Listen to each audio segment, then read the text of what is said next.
கோயில் யானை ஒன்று இருந்துச்சான். அது ரொம்ப உஷாரான யானையா, அதை ஏமாற்றவே முடியாதான். அப்படிப்பட்ட அந்த யானையை அந்த ஊரில் இருந்த ஒரு ஒரு ஜெகஜால கில்லாடி ஒருத்தர் வந்து ரொம்ப ஈஸியாக ஏமாற்றிட்டாராம். எப்படி ஏமாத்தினார் அப்படின்னா, அந்த தேங்காய் மூடிக்குள்ளே இருந்த அந்த தேங்காய்க்கு பதிலாக சுண்ணாம்பை வச்சு அது ஒரு நெஜ தேங்காய் மாதிரி அதை ரெடி பண்ணி அதை யானைக்கிட்ட நீட்டி இருக்கிறார். யானையும் அந்த தும்பிக்கையை வச்சு அதை வாயில் போட்டு சாப்பிட்ருச்சான்.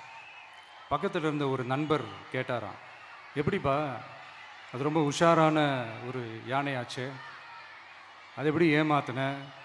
நீ சுண்ணாம்பை கொடுத்துட்டா அது தேங்காய்ன்னு நினச்சி சாப்பிட்ருச்சு, எப்படிப்பா பண்ண அப்படின்னு கேட்டதுக்கு, அதெல்லாம் ஒரு தொழில் ரகசியம் ஆயாச்சாங்க, அதுக்கெலாம் ஒரு எக்ஸ்பீரியன்ஸ் வேணும், அதெல்லாம் உனக்கு தெரியாது அப்படின்னு சொல்லி கடந்து போயிட்டாங்க.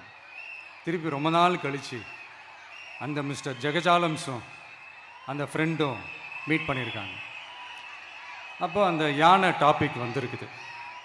அப்போ அந்த ஃப்ரெண்டு கேட்டாராம், பாவம் அந்த யானை அது உஷாரான யானை தான், எப்படி ஏமாந்துச்சுன்னு தெரியல, எனக்கு என்னமோ அது வந்து அன்னைக்கு ஒரே ஒரு தடவை தெரியாமல் ஏமாந்துருக்குமோ அப்படின்னு நான் நினைக்கிறேன் அப்படின்னு அந்த ஃப்ரெண்டு சொன்னான். உடனே, ஓஹோ, அப்போ உனக்கு என்னோட டேலண்ட் மேலே உனக்கு நம்பிக்கை இல்லை அப்படியா, சரி இப்போ பார்க்கலாமா, செகண்ட் டேர்ம் என்ன பண்ணுறோம் பார்க்குறியா அப்படின்னு சொல்லிட்டு திருப்பி அந்த யானைக்கிட்ட போய் ஒரு வாழைப்பழம், அந்த உள்ளே இருக்கிற அந்த பழத்தை எடுத்து வெளியில் போட்டுட்டு உள்ளே ஒரு பஞ்சை வச்சு திருப்பி அதே மாதிரி ஒரு நெஜ வாழைப்பழம் மாதிரி அதை ரெடி பண்ணி தெனாவட்டா அந்த யானைக்கிட்ட நீட்டியிருக்காரு.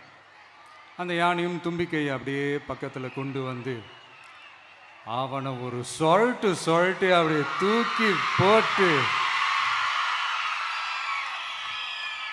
அதுக்கப்புறம் என்ன நடந்திருக்குன்னு உங்களுக்கே தெரியும். அந்த அடிபட்டு கிடந்த அந்த மிஸ்டர் ஜெகஜாலம்ஸ் கிட்ட அந்த ஃப்ரெண்டு வந்து காதலை சொன்னானா, யானைக்கு கொஞ்சம் மெமரி பவர் ஜாஸ்தி நினைக்கிறேன் அப்படின்ட்டு. ஸோ இந்த கதையில் அந்த யானை யாருன்னு கேட்டிங்கன்னா நம்ம வாக்காளர்கள். அந்த மிஸ்டர் ஜெகஜாலம்ஸ் யாருன்னு கேட்டிங்கன்னா அது உங்கள் மைண்டுக்கு யாராவது வந்தாங்கன்னா அதுக்கு நிர்வாகம் பொறுப்பு இல்லை ராஜா, அதுக்கு நிர்வாகம் பொறுப்பு இல்லை. சரி, அது யாரா வேணா இருந்துட்டு போட்டோம். ஆனால் இங்கே இருக்கிறது ஒத்த யானை இல்லை, ரெட்டை யானைகள், ரெட்டை போர் யானைகள், என் சிங்க பெண்கள்.